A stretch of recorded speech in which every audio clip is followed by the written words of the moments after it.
Did you know Pooh Shiesty's dad was one of Memphis's biggest kingpins and leaders? Although Mob Boss was a rapper with his own record label, he couldn't stay out the streets. In 2004, he was charged with accessory after the fact to a first-degree.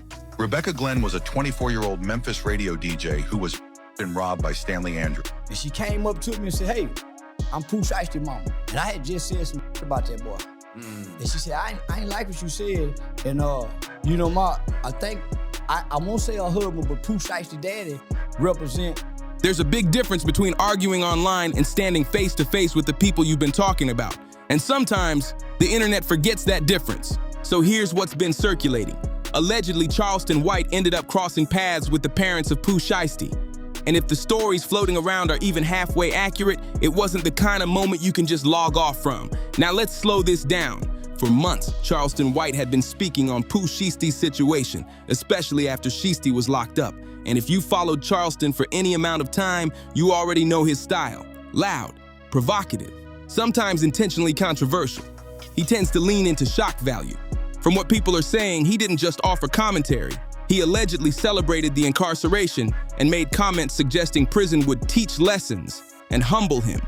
Whether you see that as tough love or unnecessary disrespect really depends on who you ask. But here's where things reportedly shifted from internet noise to real-world tension. This wasn't just about a rapper. This was about family. And in Memphis, family carries weight. Before anyone jumps to calling this clout chasing or just another online feud, the context matters. Because according to what's being discussed, Charleston may not have realized exactly who he was speaking on. Pooh Shiesty, born Lontrell Williams Jr., isn't just another name from the city. He comes from a background deeply rooted in South Memphis. And when people describe his parents, they don't use casual terms. They use words like respected, connected, and solidified. Now let me be clear. A lot of this comes from street lore and longtime local reputation. Not everything has public paperwork attached to it. But in Memphis culture, reputation is currency. Shiesty's mother, from what's widely said, grew up in the same South Memphis environment that helped shape artists like Yo Gotti and Young Dolph. That era of Memphis wasn't suburban comfort. Did you know Pooh Shiesty's dad was one of Memphis's biggest kingpins and leaders? Although Mob Boss was a rapper with his own record label, he couldn't stay out the streets. In 2004, he was charged with accessory after the fact to a first-degree. Rebecca Glenn was a 24-year-old Memphis radio DJ who was robbed by Stanley Andrews. Police say Mob Boss used Rebecca's credit cards right after They say Mob Boss put a hit out on Rebecca because she was playing Yo Gotti's music, but refused to play his music. He had a whole apartment building in the south side of Memphis, used to cook up and stash them. In 2007, his whole operation would be took down after the police would raid the area and would find snow, a bunch of scales, and some ammo. See, most rappers put on an image and act like they come from that life, but Pooh Shiesty really lived that life. It was survival mode. And people close to that world often describe her as someone who understood the rules of the streets long before motherhood entered the picture.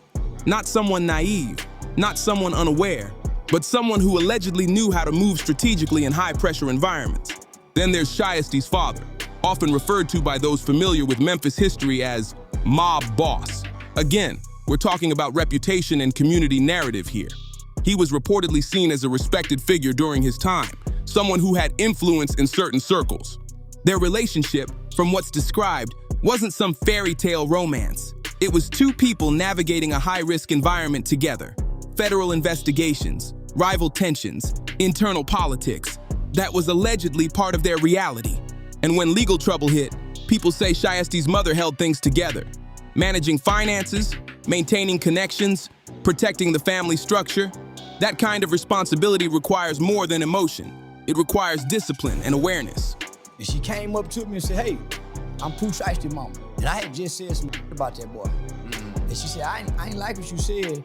And you know, I think, I won't say her husband, but Pooh Shiesty daddy represent another faction of Rap-A-Lot, but it's not Rap-A-Lot. When she said that, me and that white boy took off running from her. Yeah, she scared me because she kind of gangster. And I ain't said nothing about it. Now, whether every detail is exactly as told or slightly exaggerated over time, one thing seems consistent. She wasn't just a bystander in someone else's story. So imagine this. You're online making commentary about someone's incarceration. You're framing it as entertainment, and suddenly you're reportedly face-to-face with the woman who raised him. a woman who has navigated environments most people only see in documentaries. That's not a live stream anymore. That's real life. And according to those discussing the situation, the energy shifted quickly. Because in Memphis culture, especially in certain circles, speaking on someone's legal situation in a celebratory way can be seen as crossing a line. Again, we weren't in the room, so we can't present this like a movie script with confirmed dialogue. But from what's being said, Charleston may have realized in that moment that online boldness doesn't always translate the same offline. And here's the deeper layer to this whole situation. When Charleston was speaking on Pooh Shiesty's incarceration, he may have thought he was critiquing a public figure, but from the family's perspective, allegedly, he was speaking on someone they raised, protected, and sacrificed for. There's a difference between analyzing music industry behavior and publicly celebrating someone's downfall.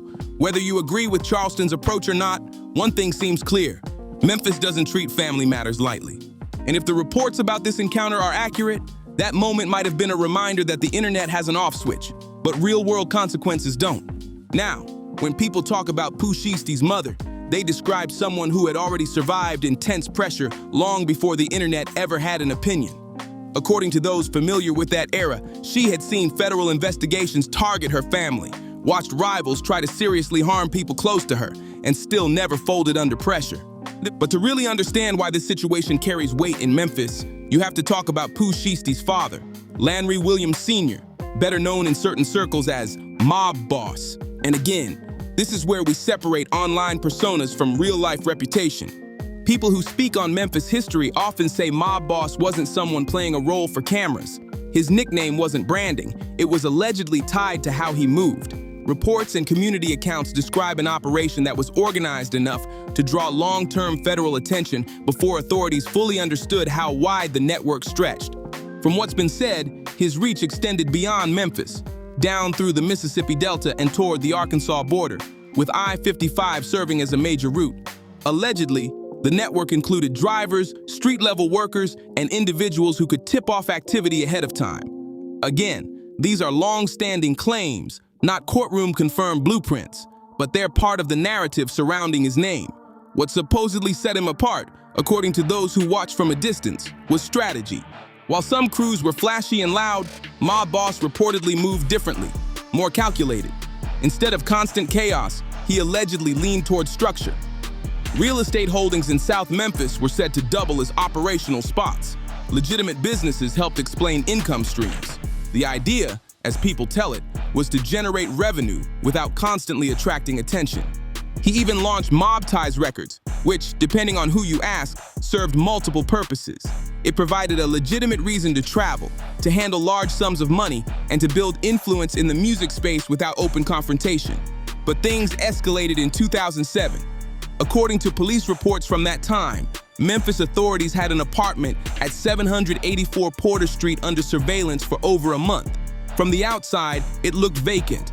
Internally, investigators believed it was active. When officers executed the search warrants, the situation reportedly turned chaotic. Detective Cottrell Robinson was among the first inside. One individual, Rico Johnson, allegedly attempted to move between units. A window shattered during the scramble, and then a large pit bull, described as weighing around 75 pounds, charged toward officers. Police reports state the dog was shot and later died from its injuries. In operations like that, animals are sometimes used as deterrents. Whether trained intentionally or simply protective by instinct, the presence of the dog added another layer to the scene. After the situation was secured, authorities reported recovering narcotics, digital scales, cash, and a firearm. Those findings formed the backbone of the charges tied to that case. But the most serious controversy linked to Mob Boss goes back even further, to 2004. That year, Memphis was shaken by the death of 24-year-old radio DJ Rebecca Glenn. She was found in her apartment after being fatally strangled by Stanley Andrews, according to court records. Mob Boss was later charged as an accessory after the fact. Now this is where rumors and verified information start blending together, and it's important to separate the two. Court documents outline the accessory charge. However, street talk at the time suggested tensions surrounding radio airplay, specifically claims that Glenn supported artists like Yo Gotti, but did not give similar exposure to Mob Ties affiliates.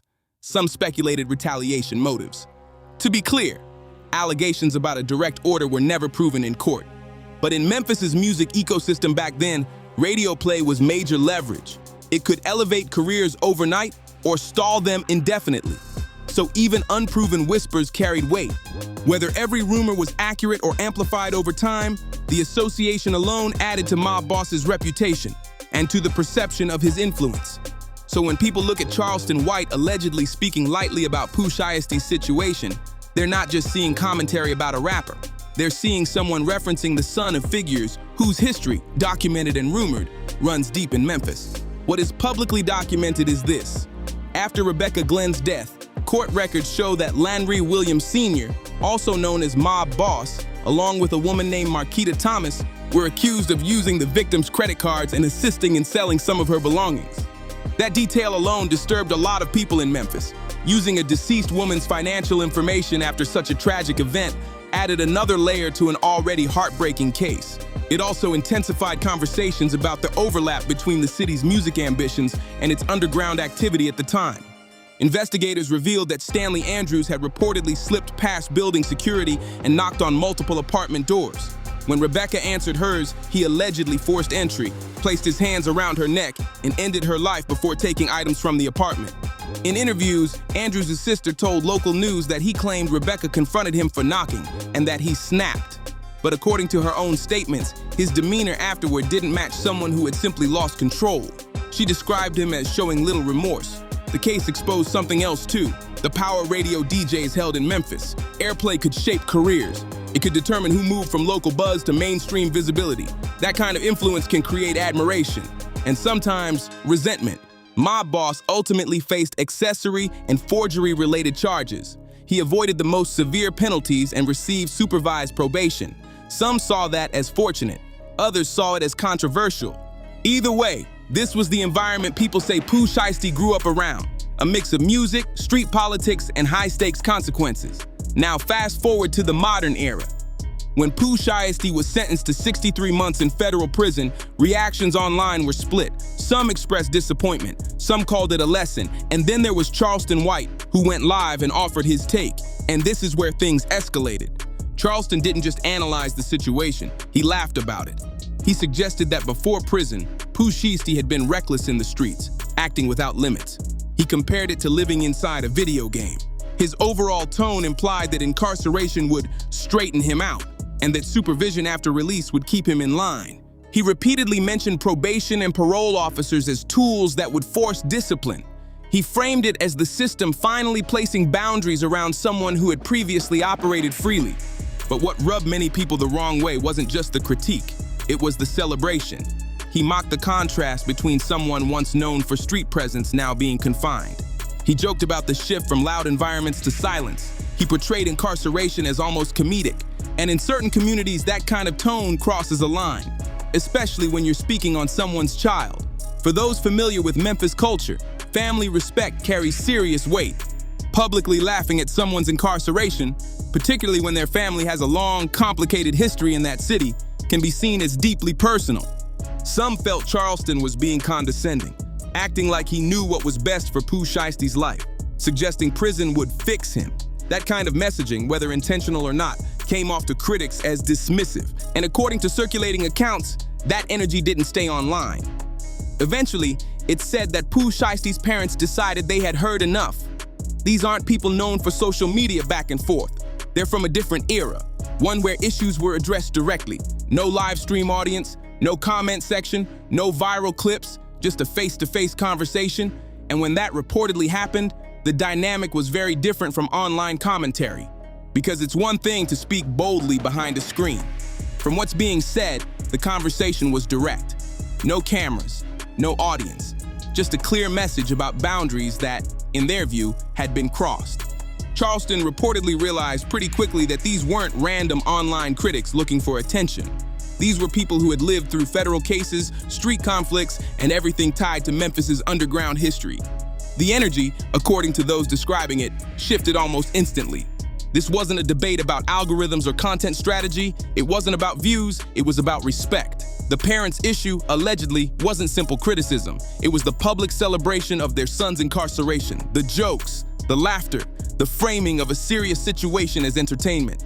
And observers claim you could see the change in Charleston's demeanor. The same person who had been animated on live streams reportedly became much more measured when standing face to face with Pooh Shiesty's family. The tone softened, the delivery changed. What had once been bold commentary turned into something closer to an apology. According to circulating accounts, Charleston assured them he would no longer speak on Pooh Shiesty in his content. If that's accurate, that's a major shift. It highlights the difference between internet confidence and real-world accountability. It's easy to critique a culture from a distance. It's different when you're speaking directly to people who represent that culture and have actually lived it. Charleston has built much of his brand around challenging street behavior and calling out young men from those environments. But critics point out that confronting the culture face-to-face carries a different weight than critiquing it online. At its core, this situation isn't just about two names trending. It's about family loyalty.